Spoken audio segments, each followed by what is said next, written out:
అదే RTV app వార్తల్ని క్షణాల్లో చదివే అవకాశం ఉంటుంది. ఒక న్యూస్ పేపర్, ఒక టెలివిజన్ ఛానల్ మీ చేతుల్లో ఎప్పుడూ ఉంటాయి.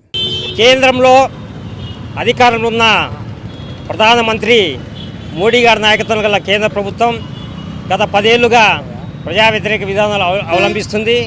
అందులో భాగంగానే జర్నలిస్టులకు సంబంధించిన విధానాలు కూడా వ్యతిరేకంగా అవలంబిస్తుంది.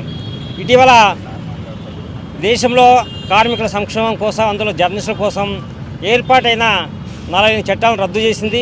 అందులో ముఖ్యంగా 2 చట్టాలు, అంటే జర్నలిస్టులకు సంబంధించిన చట్టాలు, పని వేతనకు సంబంధించిన చట్టం, అలాగే వేతనాలకు సంబంధించిన చట్టాన్ని కూడా ఈ మోడీ ప్రభుత్వం రద్దు చేసింది. ఈ చర్యలను నిరసిస్తూ ఆంధ్రప్రదేశ్ వర్కింగ్ జర్నలిస్ట్ ఫెడరేషన్ ఆధ్వర్యంలో రాష్ట్ర వ్యాప్త పిలుపు మేరకు ఈరోజు ఈ కార్యక్రమం నిర్వహిస్తున్నాం.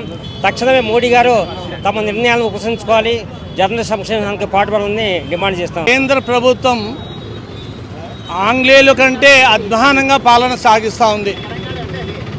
ఆంగ్లేయుల కాలంలో మాట్లాడే స్వేచ్ఛ ఉండింది, ఏదో జైలుపాలు చేసేవాళ్ళు.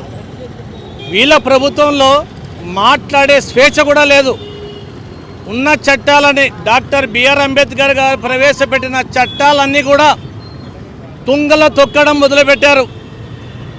ఒక మేధావి చేసిన చట్టాలని రద్దు చేసే ముందర ఎందుకు రద్దు చేస్తున్నావో కేంద్రం చెప్పడం లేదు. కేవలం వాళ్ళకు అనుకూలంగా ఉండే చట్టాలకు తయారు చేసుకుంటూ ఈ చట్టాలను నిర్వీర్యం చేస్తూ ఉంది.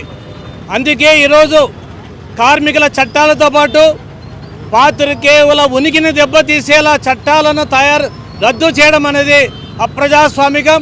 అందుకే ఈరోజు యూనియన్ తరఫున జర్నలిస్ట్ అంతా కూడా ఐకమత్యంతో ప్రభుత్వ విధానాలకు ఎండగడుతూ నిరసన వ్యక్తం చేస్తూ ఉంది. కేంద్ర ప్రభుత్వం చేస్తున్నటువంటి విధానాలు వాళ్ళకన్నా అయితే అర్థమవుతున్నావో లేదో తెలియదు. ఎక్కడో అడవుల్లో ఉండే నక్సలైట్లను వేటాడి చంపుతున్నారు. దేశంలోకి చొరబడిదారులను మాత్రం చూచున్నట్టుండేసి దేశ ప్రజల మాన ప్రాణాలు వాళ్ళకు అడ్డం పెడుతున్నారు. అలాగే కార్పొరేట్లకు ఊడిగం చేస్తుంది. ఇక్కడ నుండి కార్మికులను, జర్నలిస్టులను అనగదొక్కి వాళ్ళ గొంతును నులుముతుంది తప్ప వాళ్ళకి రక్షణ చట్టాలను కానీ, వాళ్ళకి చదివినటువంటి లేబర్ కోడ్లను కానీ పునరుద్ధరణ చేసే విషయంలో కేంద్ర ప్రభుత్వ వైఖరి మరీ దారుణమైన పరిస్థితి ఉంది. ఈరోజు దేశవ్యాప్తంగా 44 లేబర్ కోడ్లను రద్దు చేయడమే కాక వాళ్ళ యొక్క రక్షణ చట్టాలను కూడా నిర్వీర్యం చేసేటువంటి కుట్రను కేంద్ర ప్రభుత్వం చేస్తుంది. అలాగే వర్కింగ్ జర్నలిస్ట్ యాక్ట్ 1955, జర్నలిస్టులకు వేతన చట్టం 1958, 2 చట్టాలను జర్నలిస్టులకు సంబంధించిన వాటిని రద్దు చేసింది.